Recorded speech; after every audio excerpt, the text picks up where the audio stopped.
तर राम राम भावांनो, का म्हणतात. तर भावांनो, आपलं काम सुरू आहे. आपला म्हशी आणलो, आपल्या म्हशी चारवल्या. तर एक शेतकऱ्याचं मुलाचं काम आहे. तर कालच सांगितलं होते आपल्या व्हिडिओमध्ये की आपल्याकडे मोबाईल आहे फक्त. आपल्याकडे माईक वगैरे नाही, व्हिडिओ वगैरे बनवले. तर आपण जसं आपल्याकडे आहे ना भावांनो, साहित्य म्हणजे नाही का, वस्तू आपल्याकडे जो पण आहे ते तशा प्रकारे आपण बनवतो. आपला कंटेंट जो पण आहे तो तुम्हाला आपल्या या व्हिडिओमध्ये सगळा दाखवतो. तर आजचा आपला संपूर्ण ब्लॉग पहा.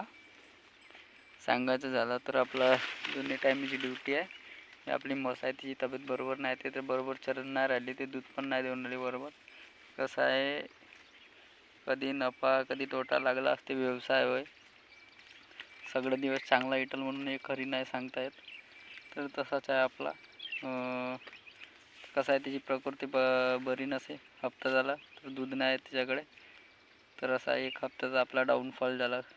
म्हणजे जेवढे कमवले तेवढे गमवले. धंद्यात तसंच आहे भावांनो, जेवढे कमवले तेवढे गमवले, कधी कधी होऊन जाते. कसं आहे म्हणजे नाही का, साधला तर चांगला आहे, बिघडला तर वाईट आहे. तसाच आहे व्यवसाय. पण काय करू शकतो, झेलावं तर शेतकऱ्यालाच लागते ना. नफा तोटा कसं आहे ना, फसल नाही झाली तर शेती करणं बंद थोडी ना करावंच लागते ना. तर मग दूध नाही दे म्हणून का तिला सोडून देऊन का, तिला पालावंच लागते ना. तर तसंच काम आहे भावांनो आपला.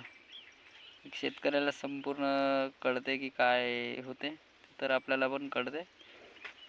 तर आजचा पहा आपला ब्लॉग. आवडला तर लाईक करा, शेअर करा, कमेंट करा आणि सबस्क्राईब करा. राम राम.